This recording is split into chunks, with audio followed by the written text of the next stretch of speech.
സൗഭാഗ്യദായകനായ ചാത്തൻ. ശ്രീ വിഷ്ണുവായ അഥവാ ശ്രീ ധർമ്മശാസ്താവ് സകല ശക്തി ദേവതകളുടെയും നാഥനാണ്. സാക്ഷാൽ ചാത്തൻ എന്ന ഈ ബാലൻ ഒരു യോഗീശ്വരനായിട്ടാണ് പുരാണങ്ങളിൽ അറിയപ്പെടുന്നത്.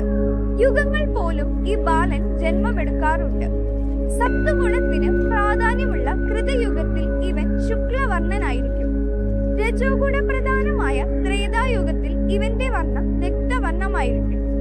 രജസ്തമോ ഗുണങ്ങൾക്ക് പ്രാധാന്യമുള്ള ദ്വാപര യുഗത്തിൽ ഇവൻ പീതവർണ്ണനായിരിക്കും.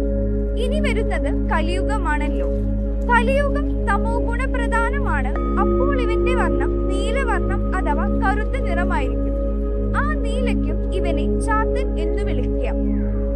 നീലമേഘ ശ്യാമളവർണ്ണനായിട്ടാണല്ലോ സാക്ഷാൽ ചാത്തനിൽ മലയാളികൾ കാണപ്പെടുന്നത്.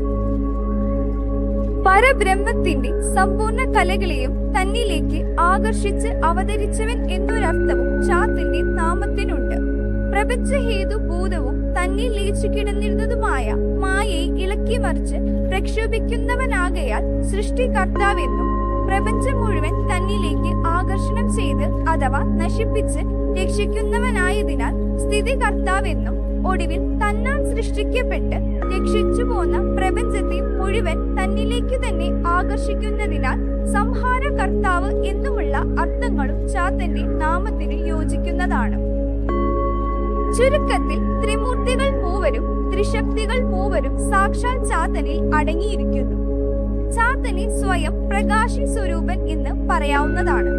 നാഗങ്ങളിൽ വെച്ചും ഉത്തമനായ നാഗമാണ് അനന്തൻ. നാഗങ്ങളിൽ അനന്തൻ ശ്രീ വിഷ്ണുമായ തന്നെയാണ്. ഉഗ്രവിഷമുള്ള സർപ്പങ്ങളിൽ വാസുകി ശ്രീ വിഷ്ണുമായ ചാത്തൻ തന്നെയാണ് എന്നതിനർത്ഥം. വിരാട് പുരുഷനായ ചാത്തന്റെ ചൈതന്യം 14 ലോകങ്ങളിലായി സ്ഥാപിച്ചിരിക്കുന്നു. ആ ശരീരത്തിൽ ചാത്തന്റെ തൃപ്പാദങ്ങളിലാണ് മനുഷ്യരുടെ ഭൂമി സ്ഥിതി ചെയ്യുന്നത്. ഭൂമിയിലുള്ള സകല ചരാചരങ്ങളെയും സാക്ഷാൽ ചാത്തന്റെ തൃപ്പാദങ്ങളിൽ സുരക്ഷിതരാണ്. ശാസ്ത എന്ന സംസ്കൃത പദത്തിന്റെ മലയാള തദ്ഭവമാണ് ചാത്തൻ. ഇതിനുദാഹരണമായി സംസ്കൃതത്തിൽ കുക്ഷി ശാസ്ത എന്ന് പറയുന്നത് കുട്ടിച്ചാത്തൻ തന്നെയാണ്.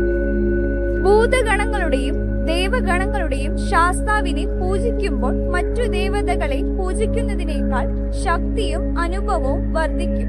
ശനിദോഷം മാറാനും ഗ്രഹങ്ങളുടെ പ്രീതി ഉണ്ടായി അഭീഷ്ട ഫലസിദ്ധി ലഭിക്കുവാനും ശ്രീ വിഷ്ണുമായ സേവാ ശാസ്താ ഭജനം കൊണ്ട് സാധിക്കും. എല്ലാ മലയാളം മാസം 1-ാം തീയതിയും ശാസ്താ ക്ഷേത്ര ദർശനം കാലദോഷങ്ങൾ അകറ്റി ദുരിത നിവർത്തി വരുത്തും.